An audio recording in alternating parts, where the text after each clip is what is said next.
Assalamualaikum warahmatullahi wabarakatuh. Perkenalkan, nama saya Nabila Heronisa.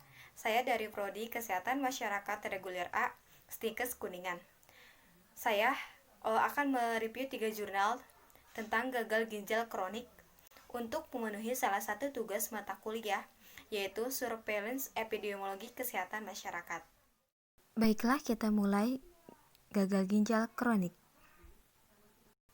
Adapun anatomi, ginjal merupakan organ paling penting yang berfungsi menjaga komposisi darah dengan mencegah menumpuknya limbah dan mengendalikan keseimbangan cairan dalam tubuh, menjaga level elektrolit seperti sodium, potasium, dan fosfat tetap stabil, serta memproduksi hormon dan enzim yang membantu dalam mengendalikan tekanan darah, membuat sel darah merah, dan menjaga tulang tetap kuat.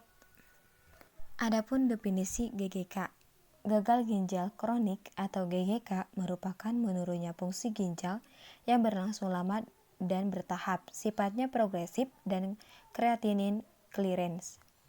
Penurunan atau kegagalan fungsi ginjal berupa fungsi ekskresi, fungsi pengaturan, dan fungsi hormonal dari ginjal. Sebagai kegagalan sistem sekresi menyebabkan menumpuknya zat-zat toksik dalam tubuh yang kemudian menyebabkan sindrom uremia. Terapi pengganti pada pasien GGK dapat mempertahankan hidup sampai beberapa tahun. Salah satu terapi pengganti adalah hemodialisis atau HD, yang bertujuan menggantikan fungsi ginjal sehingga dapat memperpanjang kelangsungan hidup dan memperbaiki kualitas hidup pada penderita gagal ginjal kronik. Baiklah, kita mulai dari beberapa hasil penelitian atau jurnal terkait penyakit GGK atau gagal ginjal kronik. Adapun jurnal yang pertama yang berjudul Faktor Resiko Kejadian Gagal Ginjal Kronik pada Usia Dewasa Muda di Rumah Sakit Umum Daerah Dr. Moewardi. Adapun sumbernya Anis Umi Latifah, Program Studi Kesehatan Masyarakat, Fakultas Ilmu Kesehatan Universitas Muhammadiyah Soekarta 2016. Adapun metode yang digunakannya adalah metode penelitian observasional dengan pendekatan case control. Adapun hasil jurnal ke-1, ada hubungan antara penyakit diabetes mellitus dengan kejadian gagal ginjal kronik pada usia dewasa muda di Rumah Sakit Umum Daerah Dr. Moewardi. Hubungan tersebut dikarenakan penyakit diabetes mellitus terlalu lama akan menyebabkan komplikasi termasuk ginjal, dan masalah ginjal berkaitan dengan diabetes mellitus karena adanya kebocoran protein darah dalam jumlah kecil melalui urin. Hepatitis memiliki hubungan dengan kejadian gagal ginjal kronik pada usia dewasa muda di Rumah Sakit Umum Daerah Dr. Moewardi.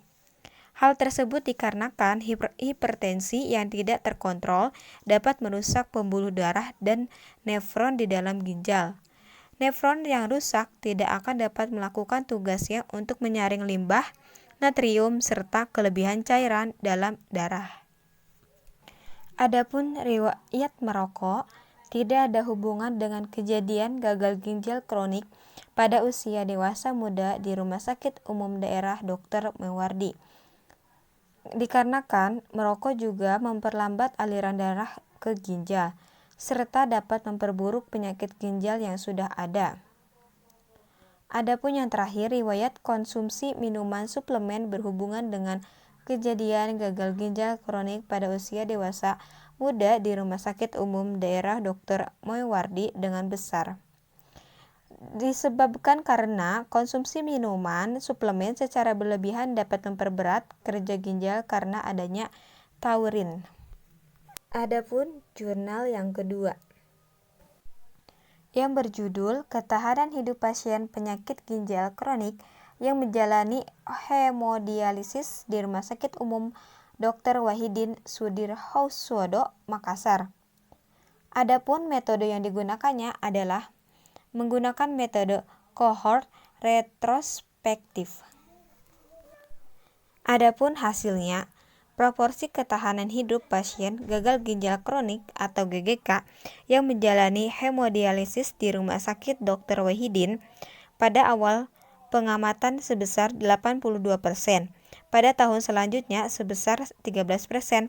Faktor yang berpengaruh terhadap ketahanan hidup pasien GGK yang menjalani hemodialisis yaitu lama menjalani hemodialisis kurang dari 6 bulan. Dan perlu untuk tetap menjaga kesehatan ginjal dengan memakan yang bernutrisi dan asupan cairan. Adapun jurnal yang ketiga atau yang terakhir. Adapun yang berjudul Analisis Faktor-faktor yang mempengaruhi kepatuhan asupan cairan pada pasien gagal ginjal kronik dengan hemodialisis di Rumah Sakit Umum Daerah Profesor Dr. Margono Soekarjo Purwokerto. Beliau menggunakan metode penelitian non-eksperimen dengan metode deskriptif analitik dengan rancangan cross-seksional. Adapun hasil jurnal terakhir. Mayoritas pekerja kantor 60% mengalami hiperuremia. Kemudian tidak ada hubungan antara intake purin, konsumsi alkohol, aktivitas, dan umur dengan kadar asam urat pada pekerja kantor di Desa Karangturi, Kecamatan Bumiayu, Kabupaten Brebes. Terima kasih. Sekian review dari saya. Mohon maaf apabila banyak kesalahan. Wabillahi taufiq wa hidayah. Wassalamualaikum warahmatullahi wabarakatuh.